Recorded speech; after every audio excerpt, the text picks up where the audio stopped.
మీ ఎలాంటి వ్యాపార ప్రకటనలకైనా వెంటనే మా ఛానల్ సంప్రదించండి. నమస్కారం. నమస్కారం మణికంఠ గారు. గురుగారు, వృషభ రాశి వారికి సంబంధించి ఈ ఏళ్ళనాటి శని ప్రభావం ఏ ఇయర్లో స్టార్ట్ అవుద్ది, ఏ ఇయర్లో ఎండ్ అవుతుంది, పర్టికులర్గా 2026 వీళ్ళకి ఎలా ఉండబోతుంది గురుగారు? ఓవరాల్గా ఎటువంటి జాగ్రత్తలు తీసుకోవాలి? ఈ హ్రీంకారాసనగద్భిదానలసికాం సౌహ క్లీం కళాం బిభ్రతీం సౌవర్ణాంబరధారిణీం వరసుధాధౌతాం త్రినేత్రోజ్వలాం వందే పుస్తకపాశమంకుశధరాం స్రగ్భూషితాముజ్వలాం త్వాం గౌరీం త్రిపురాం పరాత్పరకళాం శ్రీచక్రసంచారిణీం. ఓం శ్రీ బెజవాడ కనకదుర్గాయై నమః. శ్రీ దుర్గామల్లేశ్వరాభ్యాం నమః. ఇంద్రకీలాద్రి నివాసిని శ్రీ కనకదుర్గే జయ జయ దుర్గే. మనకి ఈ యొక్క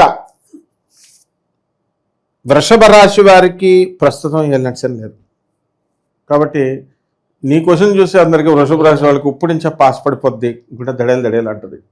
ఏమన్నా ఆయన అప్పుడే వచ్చేసిందా?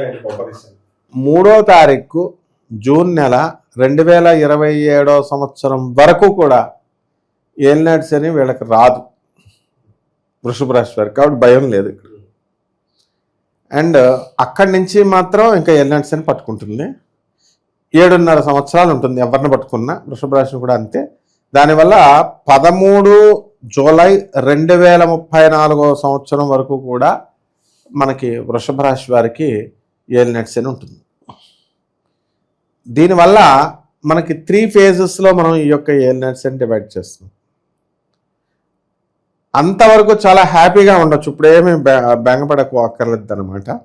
మొదటి ఫేజు జూన్ 2027 నుంచి ఆగస్టు 2029 వరకు మొదటి దశ అంటాం.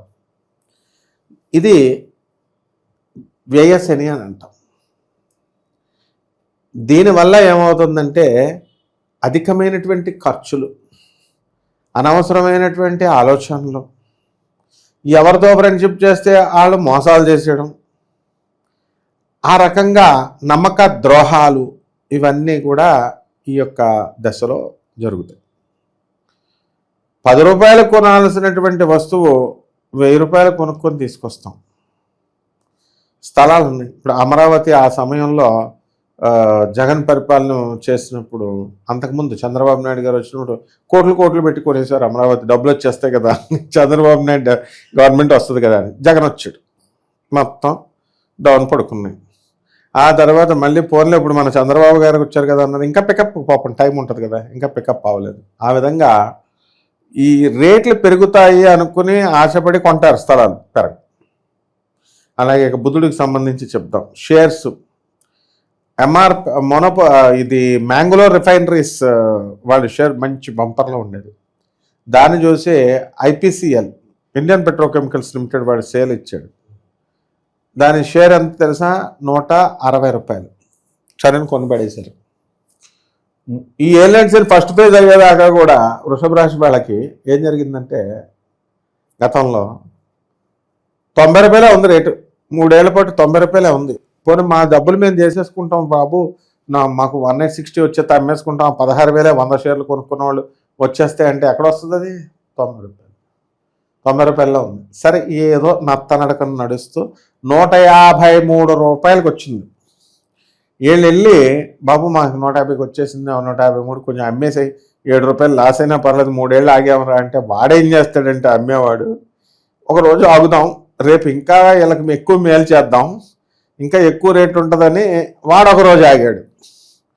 140కి పడిపోయింది. అంటే ఏలినాడ్స్ ఎలా ఉంటుందంటే, మనం ఒకటి అనుకుంటే ఒకటి తలుస్తుంది. మీ ఐడియా బాగానే ఉంది పాపం, 153కి అమ్మాలని. ఆ కుర్రాడికి తెలియాలి కదా మేనేజర్కి. వాడేంటి పాపం మీకు మేలు చేద్దామని చెప్పి ఇంకొక రోజు అయిపోయాడు. క్షణాల్లో అమ్మాలి అవన్నీ. ఆ విధంగా ఈ యొక్క మొదటి దశలో ఉన్నటువంటి ఈ యొక్క ఏలినాడ్స్ సమయంలో మీ చుట్టూ తిరిగేవాళ్ళు, మీ చుట్టూ ఉన్న వాళ్ళంతా కూడా మీకు మేలు చేద్దామని అనుకుని చేసినా సరే అవి లాస్ అయిపోతా ఉంటాయి. పరమానందే శిష్యులు దొరుకుతారు మీకు. ఇప్పుడు ముక్కు మీద ఇక్కడ దోమ మనల్ని కొడుతుంది అనుకో, ఏంటి మా గురువు గారిని ముక్కు మీద దోమ కొడుతుంది, ఎంత ధైర్యం నీకని ఇలా అంటే సరిపోయేదానికి మా దోమని చంపేయాలని చెప్పి పెద్ద ఇనప రాడ్ తీసుకుని కొడతాడనమాట, పెద్ద బండ లాంటిది, రోకాలను తీసుకుని. ఆ దోమ ఎగిరిపోద్ది, ముక్కు పచ్చడైపోద్ది, గురువుగారు ముక్కు పచ్చడైపోద్ది. ఆ విధంగా మనకి ఈ మొదటి దశలో దొరికేటటువంటి వాళ్ళంతా కూడా ఒకటి చెప్తే ఒకటి చేసేవాళ్ళు దొరుకుతాడు కాబట్టి మనశ్శాంతి ఉండదు. ఇది మొదటి దశ. నీ రిప్లేస్మెంట్లే కాకుండా చేతులు కాళ్ళు, ఇప్పుడు ఉదాహరణకి అసలు మాస్టర్లు ఎవరి జోలికని వెళ్తారా? వెళ్ళరు. సెంట్రల్ గవర్నమెంట్ మాస్టర్ కేంద్రీయ విద్యాలయంలో ఎవ్వరు వెళ్ళరు అసలు. అలాంటిది పాపం ఆయన ఒక 55 సంవత్సరాలు దాటిన సారు మామూలుగా వెళ్తుంటే ఈ ఎముక ఏదో మొత్తం మీద జారి చెయ్యి ఇరిగింది. డ్యూటీ ఎక్కుదామని చెప్పి ట్రైన్లో వస్తుంటే ఈ చెయ్యి పెట్టుకుందామని చెప్పి పెట్టి రెండో చెయ్యి కూడా ఇరిగింది అనమాట. అంటే తీవ్రమైన ఏలినాటిసన్లో ఫ్రాక్చర్స్ ఉంటాయి, కారణాలు ఉండవు. మనం బైకులు బాగానే ఉన్నాయి కదా అని మనం ఫ్రెండ్స్ తీసుకొస్తున్నారని ఎక్కేస్తాం, పడేస్తాడు. నాకు కూడా అలాగే జరిగింది. నాది వృషభ రాశి, హెయిర్ లైన్ ఫ్రాక్చర్ అయింది. అందువలన ఈ గ్యారంటీగా ఫ్రాక్చర్ల నుంచి ఎవడో తప్పించుకోలేడు ఈ ఎల్నెట్స్. కాబట్టి ఈ సమయంలో ఫ్రాక్చర్ జరిగింది. ముందే తలుచుకుంటే 2032 మనిషి అంతా ఉండరేమో. తర్వాత ఇకపోతే రెండవదినైనా 2029 ఆగస్ట్ నుంచి స్టార్ట్ అయింది. ఇది 2032 వరకు జరుగుతుంది. ఇది జన్మంలోకి వచ్చేసింది వృషభ రాశిలోకి. అసలు శని చాలా ఉచ్చ స్థితిగతుడై ఉంటాడు. బ్రహ్మాండంగా వీళ్ళు సంపాదన అనేటటువంటిది సంపాదించాలి ఉచ్చస్థితి కాబట్టి. ఈ సమయంలో వీళ్ళ యొక్క సోదరులు డెవలప్ అవుతారు. తర్వాత తండ్రికి కొడుకుకి మధ్యలో ఉన్నటువంటి అనుబంధం కొంచెం సన్నగిల్లడానికి గతంలో ఎక్కువ అవకాశాలు ఇప్పుడు కొంచెం మెరుగుపడుద్ది, పూర్తిగా అవరు. ఏలినాటి తండ్రి కొడుకులకు పడదనమాట, ఇద్దరు కొడేసుకోవడమే. కాబట్టి ఈ రకంగా ఏలినాటి శనికి తండ్రి చేసే పనిలో కొడుకుకి నచ్చు, కొడుకు చేసే మాటలు తండ్రికి నచ్చు. 2003 ఫేజీకి వచ్చేసాం. 2032 సంవత్సరం నుంచి జూలై 2034 సంవత్సరం వరకు కూడా వీళ్ళకి 3వ దశ వాక్కు స్థానాధిపతి. మొత్తం చుట్టాలు గిట్టాలంతా వ్యతిరేకమైపోవడం, మిథున రాశిలోకి వస్తాడనమాట శని. ముఖ్యంగా మేనమావల గండాలు, మేనమావలు మన సైట్లు దొబ్బేయడాలు, వాళ్ళ మీద మనం కేసులు వేసుకోవడం. అంతేకాకుండా బిజినెస్ కమ్యూనికేషన్లో కొంచెం ప్రాబ్లమ్స్. అందువల్ల నోటిని అదుపులో పెట్టుకొని మనము నోటికి సంబంధించినటువంటి దుర్వ్యసనాలు రాకుండా జాగ్రత్తగా కనుక చేసుకుంటే బాగుంటుంది. అండ్ ఏలినాటి శని సమయంలో కొంచెం తల్లిదండ్రులు పెద్దవాళ్ళు అయిపోయినటువంటి వాళ్ళకి, ముఖ్యంగా ఏ రాశి వాళ్ళైనా సరే తల్లిదండ్రులు వీళ్ళు చనిపోతారు. కొంచెం బాగా దగ్గర కావాల్సినటువంటి వాళ్ళు చనిపోతారు. దేవుడు రిమూవ్ చేస్తాడు, తల్లిదండ్రులని భార్యల్ని రిమూవ్ చేసి ఏకాకిని చేసి పడేస్తాడు. ఏకాకిని చేసేసి అంటే అందరూ అనుకుంటారు, మళ్ళీ వ్యక్తిగత జాతకాలు చూడాలి ఇవన్నీ చెప్పాలంటే. ఎవరికి అందరికీ సేమ్ జరగవు. ఇలా ఏలినాటి శనిలో ఇలా స్కెలిటన్ ఐడియా ఇలా జరుగుతాయి అని అందరికీ జరగాలని, కానీ బ్యాడ్ జరుగుద్ది.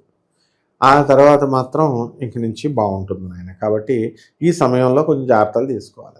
ఇక మరి పరిహారాల విషయానికి వస్తే ఎటువంటి పరిహారాలు చేసుకోవాలి గురుగారు? ముఖ్యంగా మనం అందరూ ఏమనుకుంటారంటే పరిహారాలు అనగానే శనికి జపాలు పూజలు ఇవి చేసేస్తే అయిపోద్ది అనుకుంటారు. కాదు. ఒక 100 రూపాయలు నువ్వు సంపాదిస్తే దాంట్లో 25 రూపాయలు పేదవాళ్ళకి ఖర్చు పెట్టేయాలమ్మా.